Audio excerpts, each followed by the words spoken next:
Good afternoon, learners. Today I am going to introduce you to a particular module of plant physiology and metabolism, unit number 16, which belongs to block 4, volume 2. The topic is plant stress. Mostly we will be focusing on the plant responses to environmental stress. Now, what do you mean by stress? Any change in the surrounding environment that affects the functioning of plants and alters the homeostasis is defined as stress. That means if there is any perturbation from the normal environmental conditions, then the plants, they actually encounter different types of stress. Now, this stress, it can be mediated either due to environment or it can be mediated through certain biotic agents. What are biotic agents? Biotic agents means mostly the pathogens. It can be bacteria, it can be viruses, it can be fungus. Whereas if I mention about the environment, then you must be knowing that there are several environmental factors. For instance, there are salinity, there are water stress, that is dehydration. It can be increasing carbon dioxide concentration. It can be heavy metals. All of you know that we are actually faced with the arsenic and the cadmium, the chromium, these heavy metals. Then ultraviolet radiation, this is another kind of stress. So just as we, the animals and the human beings, face stress, similarly the plants also, they are exposed to this kind of stress. Naturally, they should have certain means to protect themselves. They respond to these stresses, and number 2, they have certain measures by which they can overcome these stresses. So today's discussion will be mostly focused on stress and more so on the different environmental stresses.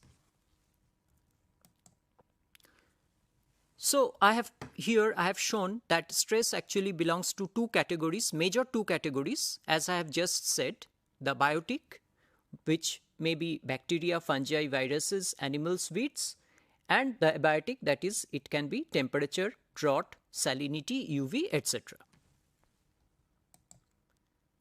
So here also you can see that the environmental stress has been mostly categorized into abiotic, of which, as I have already mentioned, that there are so many factors.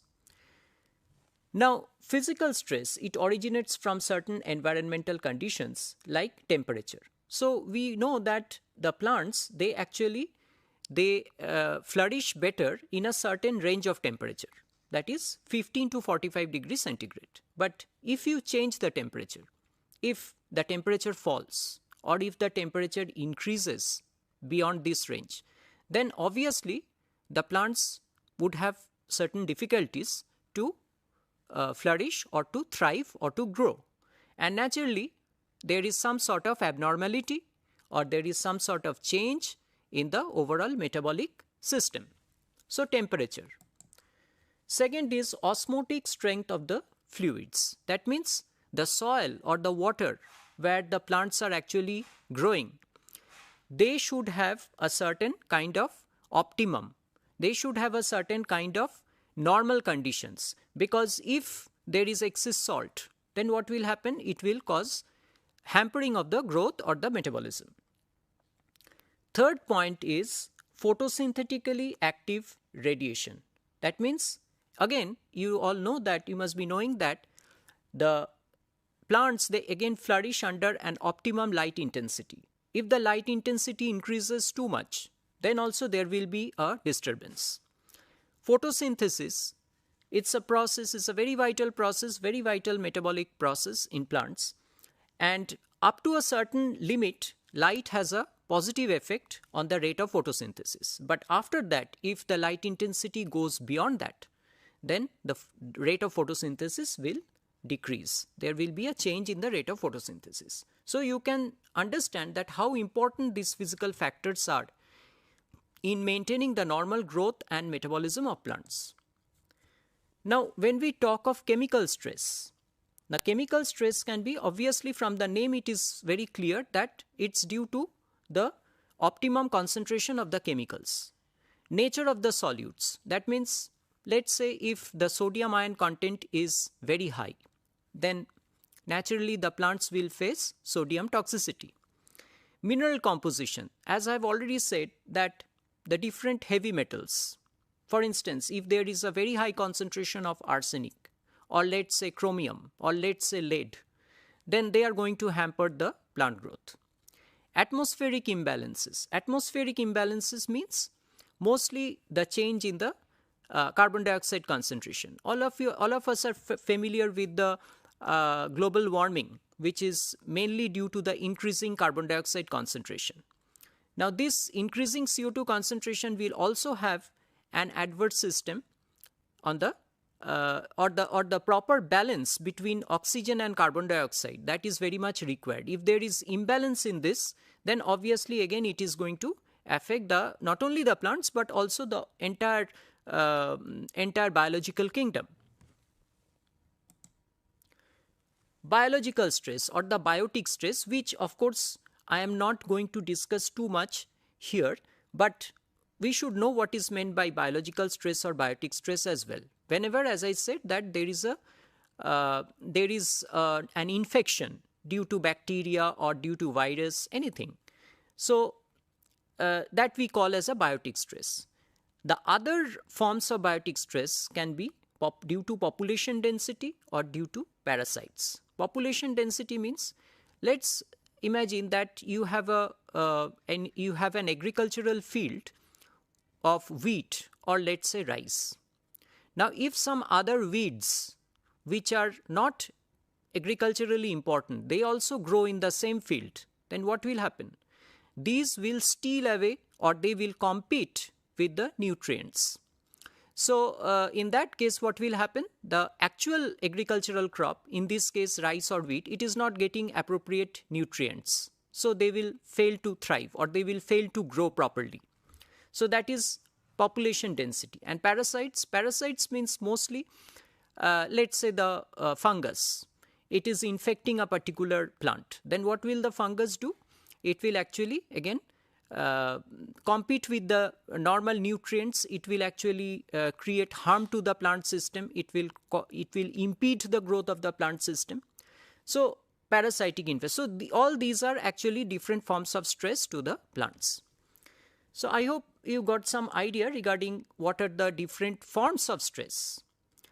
And now obviously the plants should fight, just as we actually have immunity system to fight against the pathogens or to deal with the different factors. Similarly, the plants also fight against this kind of stresses. Now, this response can be, as you are seeing in this particular slide, that it can be resistance, it can be susceptibility, or it can be avoidance. Now, if the plant fails to grow, then it is susceptible and ultimately it will cause plant death. But if the plant survives, then there are two mechanisms. One is resistance, one is avoidance. Resistance means the plant is trying to develop certain features, certain physiological adaptations, morphological adaptations, or anatomical adaptations to resist the stress, and therefore the plant is capable of survival. Now, another way by which the plants can respond is avoid. I hope you have read about the xerophytes, and among the xerophytes, there are certain forms of xerophytes which are called ephemerals. What are these ephemerals? Ephemerals means which try to complete their life cycle within a very short period of time when the rainfall is available. So these are called, that is, they avoid long spells of dryness. They try to grow only when rain is available. So in that way, what do? They avoid the drought condition and they survive. So avoidance and resistance, these are the two different ways by which the plants can actually survive against such stresses. The other is they don't survive because they are susceptible.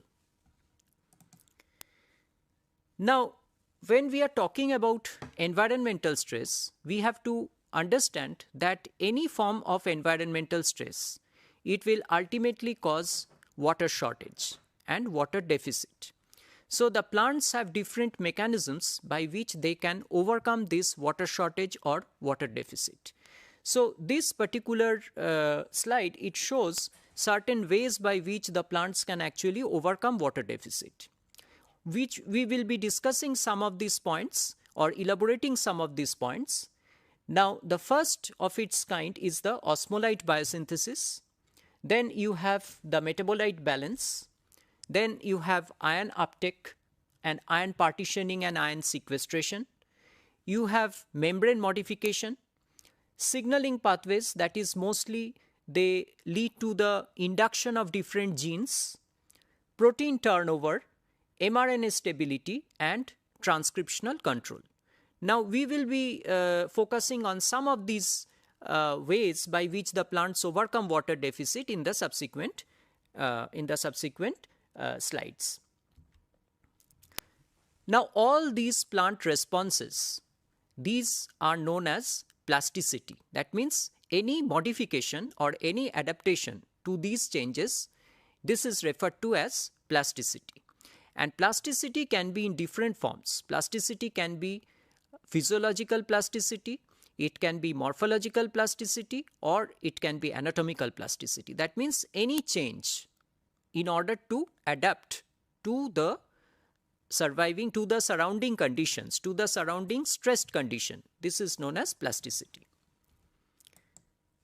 Now, what are these changes? Now, one is change at the cellular level and one is change at the molecular level. Cellular level changes means that the plant changes its structure, structural changes. It can be a change in the root morphology. It can be a change in certain architecture of the cell wall or the cell membrane. So this is at the cellular level. And at the molecular level, what is meant by molecular change? That means mostly it is mediated by induction of certain new genes or induction of certain new proteins. So these are mostly the changes at the molecular level. Or there is some change in the certain signaling proteins or the signaling pathways, components of the signaling pathways. So that is a molecular change. Now, with reference to salt stress, we categorize the plants into two kinds. One is halophyte and another is the glycophyte. Halophytes means the plants which are adapted to the saline habitat. That means they can endure or they can tolerate very high concentrations of sodium chloride. On the other hand, glycophytes are plants which are usually susceptible. So obviously there should be some differences between halophytes and glycophytes. So it is well understandable that the halophytes, they have some sort of mechanism by which they can either exclude the salt or they can partition the salt or they can sequestrate the salt into the vacuoles. So they are better capable of sequestration, ion sequestration or ion partitioning, which the glycophytes cannot perform. So that is one of the major ways by which the halophytes survive under high NaCl concentration. Now, as I said that the plants can undergo morphological plasticity, anatomical plasticity and physiological or biochemical plasticity. Now, one very common way of undergoing biochemical plasticity is through osmotic adjustment. What is meant by osmotic adjustment? Osmotic adjustment means the plants actually try to synthesize certain protective compounds which are known as compatible solutes or osmolytes during environmental stress. It can be water stress, it can be salt stress, anything. Now, what are these compatible solutes? Why are they called compatible? Compatible because these are certain solutes which do not interfere with the normal metabolic process of a particular cell. That means they are induced during stressed condition, but they do not interfere with the normal metabolic processes of a particular cell. And these osmolytes or osmoprotectants, they have different ways by which they can actually overcome stress. Some of these mechanisms are, as you can see here, it prevents the ion entry into the sensitive parts of the plant. This can be number 1 point. Number 2, they maintain the hydration sphere of proteins under water stress conditions. They prevent the proteins from misfolding, because usually during stressed condition what happens is certain endogenous proteins, they get denatured or they are misfolded. So these osmolytes prevent these endogenous proteins from getting misfolded. They also stabilize the macromolecular assemblies. That means they also stabilize the biological membranes. They stabilize certain proteins, enzymes. And last but not the least, they actually try to scavenge the reactive oxygen species. So I'll come to the reactive oxygen species a little bit later. So these ROS, or the reactive oxygen species, they are being scavenged by the osmolytes or the osmoprotectants. So some of these compatible solutes, I place example like mannitol, sorbitol, proline, glycine betaine, myoinositol. So these are some of the examples, and normally what happens is, usually when the plants, they get stressed, then these osmolytes or these protective agents, they are increased to a larger extent. Of course, the biosynthetic pathways or the metabolic pathways through which these biomolecules or these osmolytes are synthesized, they are also induced during any form of environmental stress. Now another, in this context, another molecule which also gets induced during any form of stress, environmental stress, are known as the polyamines.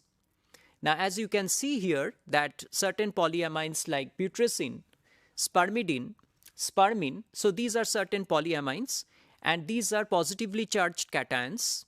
And because they are highly positively charged, what happens is they can interact with the biological membrane, because you must be knowing that the membranes, they are in general, they are negatively charged. So they stabilize the biological membrane, because in any form of stress, the membrane gets disrupted. Why the membrane gets disrupted? Because there are certain enzymes like lipoxygenases which are being activated during any form of stress. And these lipoxygenase enzymes, they actually undergo or they cause lipid peroxidation. That is, they cause peroxidation of the lipids which are present in the biological membranes, and therefore the membrane gets disturbed or perturbed. And therefore these polyamines, because of their high positive charge, they can interact with the biological membrane, they can interact with the phospholipids, and they can stabilize the phospholipids. And therefore they can stabilize the biological membranes. Not only that, they also stabilize certain proteins, they also regulate certain ion channels, and in that way they confer better protection during any form of stresses. Even they can interact with DNA, because DNA is negatively charged and the polyamines, they are positively charged. Another way by which this plasticity can occur is very simply through morphological plasticity. That means, I told you that there is a change in the architecture, root architecture. Like if you have seen xerophytes, if you have read about xerophytes, then usually the xerophytes, they have longer root system, because these roots, they penetrate deeper into the soil in search of more and more water. So this is one very common way of adaptation, particularly in the dry regions where there is water shortage. So you can regard this to be an example of morphological plasticity.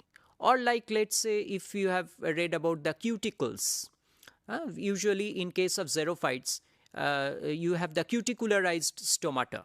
So here also the main aim is to check excess transpiration. Especially this is very much needed in case of drought condition.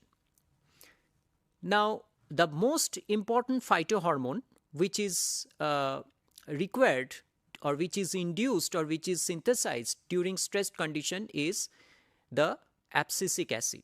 Abscisic acid is normally known as a universal stress hormone because usually in any forms of environmental stress, the abscisic acid is being synthesized, and here you can see a very quite complicated pathway of abscisic acid biosynthesis where it usually is synthesized from certain zeaxanthin or violaxanthin through certain enzymes. And one of the very important enzyme in this case is the NCD or 9,6-epoxycarotenoid. This kind of enzymes are there, the NCD enzymes, and via xanthoxin it actually gives rise to the ABA. There are several steps, of course, for the ABA synthesis, and the 9,6-epoxycarotenoid dioxygenase is the rate limiting enzyme in this connection. And what is the main function of abscisic acid? Abscisic acid actually causes stomatal closure. That means because the main aim is to check water loss, is to check the transpiration, and we all know that the transpiration mostly occurs through the stomata. So the abscisic acid primarily it helps in regulating the stomatal closure, and there is appropriate mechanism for that also. Usually it occurs through the membrane depolarization mechanism. Now, does abscisic acid only has physiological role? The answer is no, because abscisic acid also controls the expression of several stress inducible genes, and one such important gene is known as the late embryogenesis abundant genes, which is expressed during the late phase of the seed development. And usually it is found that whenever there is any stress, whether you talk of salinity, drought or heavy metals, whatever kind of stress, these LEA genes or late embryogenesis abundant genes or proteins, these are being induced, and they have a large role to play in the protection mechanism. Some of these LEA proteins, they actually bind ions, some of them actually stabilize the membranes, some of them help in water binding and keep the endogenous proteins solvated. So in that way they have several roles to play, and the LEA proteins are also classified into different groups. Now I have mentioned about transporter proteins. Now here I give you one example of transporter protein, and these transporter proteins are known as the salt overly sensitive proteins, and this SOS pathway or the salt overly sensitive pathway is mostly induced during salinity stress. So what happens here is you have three kinds of SOS proteins like SOS1, SOS2, SOS3, of which the SOS2, SOS3 they actually form a dimer upon binding of calcium to SOS3, and thereafter this SOS2, SOS3 they actually induce SOS1, which is one transporter and which helps in the extrusion of sodium ions, because during salinity stress there is a very high concentration of sodium ions within the cell, and therefore this SOS1 transporter protein helps in extrusion of sodium ions outside the cell. Not only that, in the figure you can see that there is another protein in the vacuolar protein, that is NHX, which also helps in the sequestration of the sodium ions within the vacuole in exchange of H plus ions which comes to the cytosol. So in a very true sense it is a Na plus H plus antiporter. So this is one very well represented example of a transporter protein. So till now we have discussed mostly on the drought and the salt stress. I take a short break, and then after that we will be discussing some other forms of stress like heat stress, cold temperature stress and heavy metal stress. So I take a short break and then come back. Welcome back to the topic plant responses to environmental stress. Now before going for the break, we discussed mostly on the salinity stress and the drought stress. Now we will be taking the other forms of stresses as well, like heat stress, cold stress, heavy metal stress, and so on. Now we begin with the high temperature stress or the heat stress. Now, we all are familiar with the phenomenon of global warming, and there is an increasing carbon dioxide concentration, and therefore there is a greenhouse effect and there is a global warming. So the problem with the plant system is that the plants are sessile and they are exposed to the external environment. So they cannot run away like us, like animals or humans. Whenever we are facing any danger, we can actually run away or flee away from the site of danger. But here the plants cannot. They are stuck to one particular place. And so imagine that there is a scorching summer, 45 degrees centigrade or maybe even higher. What would be the condition of the plant? So they must again have certain measures by which they can overcome this heat shock. And one such way by which the plants can protect themselves against high temperature is through the induction of certain proteins which are known as the heat shock proteins. Now, what are the function? What is the chief function of this heat shock protein? They act as molecular chaperones. What do we mean by molecular chaperones? That means the endogenous proteins, as I mentioned before the break, that whenever there is a stress, these endogenous proteins, they are denatured or they are coagulated or there is a misfolding, there is a denaturation. Now all these heat shock proteins, what do? They usually protect these endogenous proteins from getting misfolded or from getting denatured. In that way, they can maintain the stability of the enzymes. They can maintain the enzyme structure. They can maintain proper functioning of the enzymes. And in plant system, we have different categories of these heat shock proteins. They belong to different classes like HSP 100, HSP 90, HSP 70, 60 and the small heat shock proteins. So each of them of course have their own functions and they have their own localization in terms of different cell organelles, but collectively they perform the same task, that is to protect the endogenous proteins from getting misfolded or getting denatured during any kind of heat stress conditions.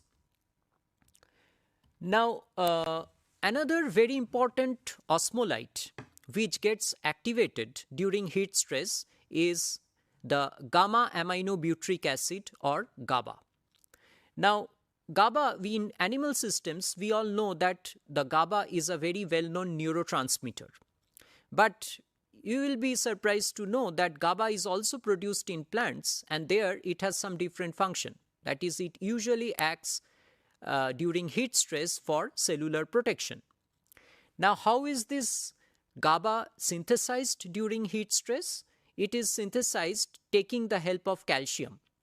And whenever there is any kind of stress, a very well-known signaling molecule that is being induced in plant is through calcium. There is a very high calcium formation or calcium accumulation within the cytosol, and that calcium actually activates one major calcium sensor which is called the calmodulin, which is abbreviated as CAM here, CAM, and that calcium calmodulin complex, it goes and binds to one enzyme which is called the glutamate decarboxylase, and usually this glutamate decarboxylase remains inactivated, but whenever there is any heat stress, then this calcium calmodulin complex binds to the glutamate decarboxylase and the glutamate is being converted into GABA or gamma aminobutyric acid, releasing carbon dioxide. So, and this GABA or the gamma aminobutyric acid then serves to protect the cell from heat stress or heat damage. So, these are the two main ways by which the plants actually resist heat stress. One is through the heat shock proteins and another is through gamma aminobutyric acid or GABA. Now we next move to low temperature stress. Now if there is high temperature stress, there must be low temperature stress as well. Now what is your common perception regarding the cold stress? Like whenever there is a chilling condition, then again, since the plants are exposed to the outside environment, they are sessile, again they must be facing this kind of injury, that is cold injury. And then usually what happens is, during the cold stress, ice crystal formation, it occurs within the cellular masses or within the intercellular spaces, and there is a tremendous cold injury to the plants. And just like the heat stress, in cold stress also, the plants, they face different abnormalities in the normal metabolic cycle or the normal metabolic processes. So again, they should have certain means by which they can overcome the chilling stress condition. Now usually it has been found that the sensitive plants means which are cold sensitive plants, they have a very high proportion of saturated fatty acids, whereas the chilling resistant plants, they have low proportion of saturated fatty acids, but they have more of unsaturated fatty acids. So this has led us to believe that if in some way we can change the degree of saturation of fatty acids in case of the cold sensitive plants, then we can enable them to be converted to the cold resistant species as well.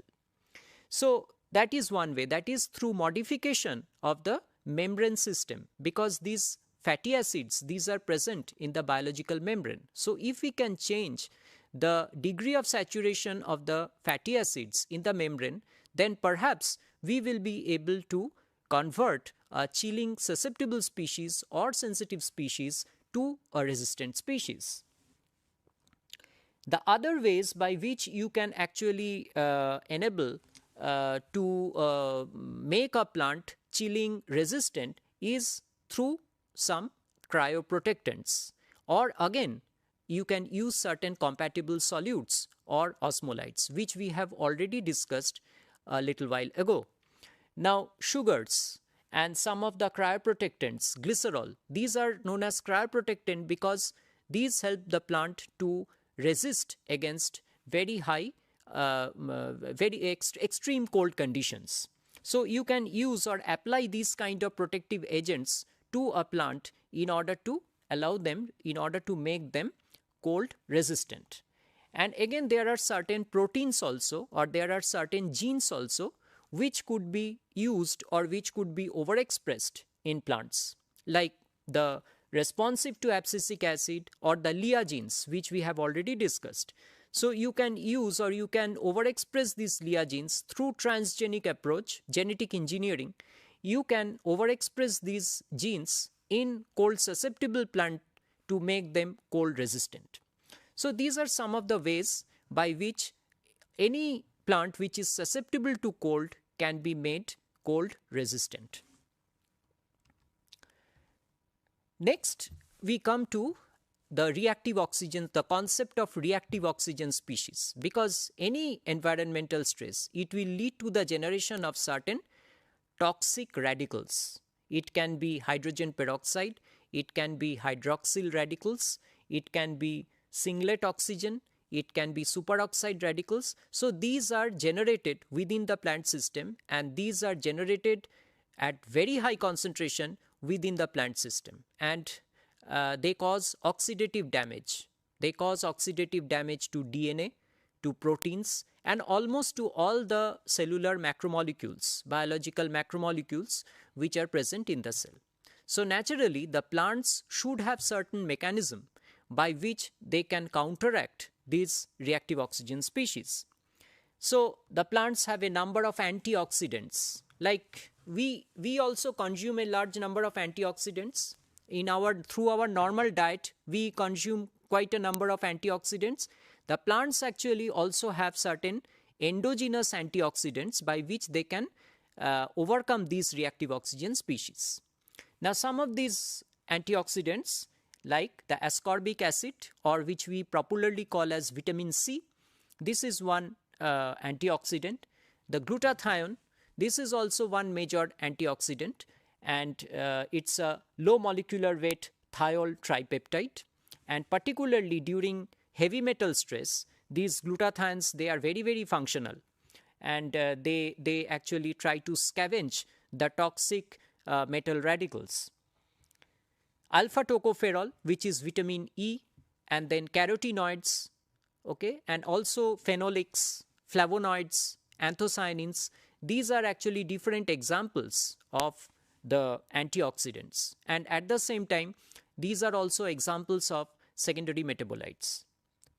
Now, in addition to these non-enzymatic antioxidants, the plants also harbor certain enzymatic antioxidants like the superoxide dismutase, which is abbreviated as SOD, catalase, which is abbreviated as CAT, then peroxidase, which is abbreviated as POX.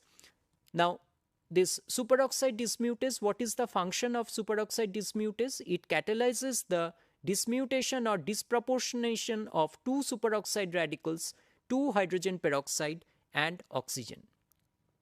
What is the function of catalase enzyme? It decomposes the hydrogen peroxide into water and oxygen, and it is mostly present within the peroxisome. So these are very vital enzymes which maintain or keep the reactive oxygen species under control or under check. Now we come to the heavy metal toxicity. Now, what is meant by heavy metal? I have been using this term heavy metal earlier also. What are heavy metals actually? Now, there are certain elements which are very much essential and part and parcel of our life, either in large amount or in small amount, and accordingly we designate them as major element and minor element or trace elements. But it has been found that 53 elements belonging to the D block, they are categorized as heavy metals because of their density, and usually it is greater than 5 gram per centimeter cube. Now, why these heavy metals are gradually being added up in larger and larger amounts in the soil or water? The sources are mostly from the pesticides, the fertilizers, the municipal and compost wastes, and from smelting industries and metalliferous mines. So there is rampant release of these wastes from the industries into the soil, into the running water, etc. And therefore there is an admixture of soil and water with all these toxic metals. Some of these examples are cadmium, chromium, lead, nickel, arsenic. So these are gradually being added up more and more because of our very reckless activities. And imagine what will happen to a plant system if the plants take up more and more of these heavy metals into their system. So not only the plants will get affected, but we who depend on plants for our food system, okay, the vegetables, the fruits, we consume this, and naturally we are also being exposed, or we are actually bioaccumulating this type of toxic metals within our system. So it is being amplified throughout the entire food chain. Although the plants have again protective measures, because plants are extremely intelligent organisms. In fact, they are more intelligent than us. Okay, they don't have a nervous system, but even then they are more intelligent than us because they know how to protect themselves, even being exposed to the outside environment. So what are again the different defense mechanisms which a plant will adopt? Before that, what are the toxicities which are faced due to heavy metals? Like for instance, arsenic. There is a competition between arsenic and phosphorus, that who will enter the plant. Okay, so what happens is, instead of phosphorus, it might happen that sometimes arsenic is taken up by the plant, which is of no utility to the plant system. Again, sometimes cadmium, it can compete with zinc for their absorption. Now, what will happen if these metals enter into the plant system and accumulate? So obviously they will interfere with the functional proteins. they will interfere with the sulfhydryl group of the functional proteins, and therefore the structure and function of these proteins will be hampered. Displacement of essential cations from specific binding site that lead to a collapse of function. And last but not least, again, these metals after their accumulation will lead to more and more formation of reactive oxygen species within the system. Now, again, if you ask the question that how do the plants uptake these metals? Why do the plants uptake these metals? Because there are certain transporter proteins which are located in the root system, which actually enable the plant to take up these kind of heavy metals. There are certain transporters which are called NRAMP, the natural resistance associated macrophage protein. There are ZIP family transporters, zinc iron permease family transporters. So there are a lot of such transporters. Now, in terms of metal accumulation, the plants can be distinguished into two categories. One is known as non-hyperaccumulator and another one is known as the hyperaccumulator. Hyperaccumulator means which can accumulate metal ions to a very high concentration, but even then they do not have, or there is no major damage caused within the plant system, even though they are accumulating the metal at a very high concentration. And again, there are some non-accumulators, that means they cannot accumulate heavy metals. So, if the metal accumulates, the plants will die or they will be susceptible. Now, if you ask the question that why the hyperaccumulators are so strong, that means their defense mechanism must be very strong. They should have certain chemicals or they should have certain proteins which will help them to detoxify the metals, to detoxify the accumulated metals. Now, there are several such defensive molecules which are present, and one such defensive molecule is the phytochelatan. What is phytochelatan? Phytochelatan means it's a chelating molecule present in the plant which actually chelates the heavy metals. And the phytochelatan is nothing but it is a tripeptide which is composed of basically the glutathione molecules. If you assemble the glutathione molecules one by one, the resulting molecule that you get is a phytochelatan. It's a huge molecule which is composed of 3 amino acids, glutamic acid, cysteine and glycine. And this glutamic acid cysteine, this can be N number, where N actually ranges from 2 to 5, but sometimes it may be as high as 11. So phytochelatan is basically composed of this tripeptide moiety, and basically this tripeptide moiety is nothing but one glutathione molecule. So if you assemble the glutathione molecules one after the other, you get a phytochelatan molecule. And here goes in this slide the function of the phytochelatan molecule. So phytochelatan molecule actually it perceives the heavy metal. In this case, in the diagram, it has been shown that it is perceiving the cadmium ion, which is also a heavy metal. So this phytochelatan cadmium complex is being formed, and this phytochelatan cadmium complex actually gets transported within the vacuole through certain transporter proteins, and then the cadmium is being released into the vacuole, and then the phytochelatan molecule will again come back from the vacuole to the cytosol, and again it will perceive the cadmium, and this process will go on and on till the cadmium toxicity is overcome. So this is the mechanism which is given with respect to the cadmium metal, and probably it is believed that this same mechanism holds true for some other heavy metals as well. So this is a very, very major or important molecule, that is phytochelatan, which is induced in plant or which is being synthesized in the plant during heavy metal stress, and it helps the plant to overcome metal toxicity or to undergo metal detoxification. Now, another form of stress is the flooding, because if there is water shortage, then a situation can come when there is water excess also. Now, what will happen if there is water excess, when there is flood? Two things can happen. One is it might invite salinity stress, because if the sea water it inundates into the surrounding land, then there can be salinity stress, or there can be water logging. And in these cases, there is, if imagine if the roots are facing excess water, then what will happen? There will be oxygen shortage. There will be a hypoxic condition. And therefore, there will be very low oxygen supply to the particular plant system. And there will be inadequate oxygen for respiration.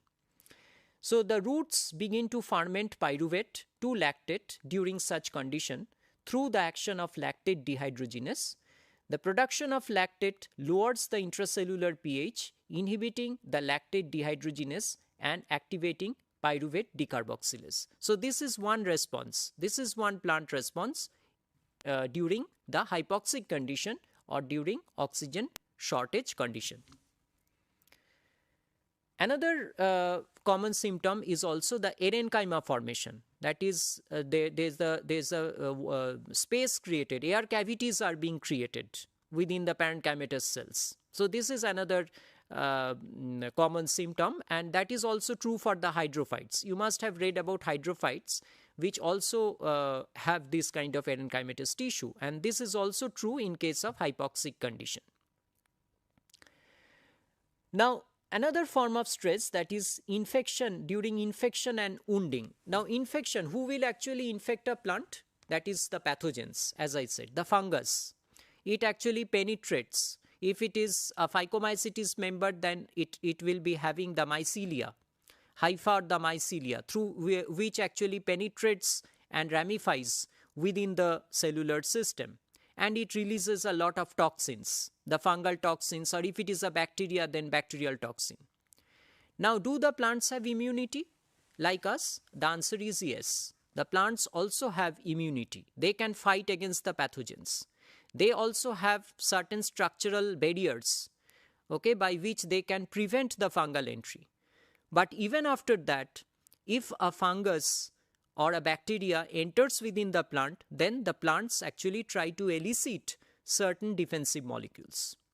Two such very important defense molecules are the jasmonic acid and the salicylic acid. So whenever there is a pathogen infection, usually it has been found the endogenous formation or endogenous concentration of salicylic acid and jasmonic acid, they increase or they are being induced.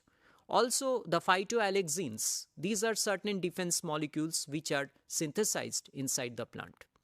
And apart from that, certain genes, these are being activated during any kind of infection. These are called the resistant genes or the R genes, which actually try to nullify or detoxify the different effector proteins which are being synthesized by the bacteria or the fungus. So there is an interaction between the R genes with the different virulence factors which are released by the pathogens within the cell. So it is almost like the antigen-antibody interaction which is present in the human system or any animal system. So yes, the plants do have immunity and they can fight against different kinds of infections. And the different secondary metabolites I also mentioned, that the phenolics, the flavonoids, the anthocyanins, these are also being induced during pathogen infection, and sometimes even there is a hypersensitive response or hypersensitive reactions which are associated with the formation of these secondary metabolites. So learners, what did we learn? Finally, if we summarize, then these are some of the points which we learned today. Transition in the optimal environmental condition disturbs the homeostasis. Stress can be categorized into two groups, that is abiotic and biotic. Abiotic mostly due to environment, biotic mostly due to the different pathogens or the living agents. Plants respond in different ways: physiological, morphological and metabolic adaptation. Morphology, change in the morphological structure, change in the anatomical structure, and in physiology different types of molecules or chemicals are being synthesized. Different new genes are being induced, like LIA genes, the transporter genes, the heat shock protein genes. Okay, so these are being induced. Phytochelatin synthesizing genes, these are being induced. Plants combat stress either through avoidance or tolerance. Avoidance means they try to escape. Tolerance means, in the true sense, they try to resist against the particular stress. Abiotic stress might produce primary and secondary effects. Mostly they generate the different oxidative stress which comes due to the formation of the reactive oxygen species, and therefore the plants, they should have mechanism to overcome this reactive oxygen species. They should have mechanism to overcome the stress which might be at the cellular level or they might be at the molecular level. Cellular level means physiological changes. Molecular level means changes due to genes or proteins. Studies on plant responses to stress provide useful information. What is the future outcome of this kind of studies? Future outcome means it will be possible perhaps to manipulate the biosynthetic pathways or to go for genetic engineering by which you can actually overexpress different genes in plants by which you can make them tolerant or make them resistant against any form of stress. So I hope I could give you a fair amount of idea on the plant stress. Of course, no doubt the topic is very vast, okay, and you should go thoroughly through the unit which is given in your block, and in case of any question, you are always welcome to ask questions or to contact with us. So thank you all learners once more, and have a very happy learning. Thank you.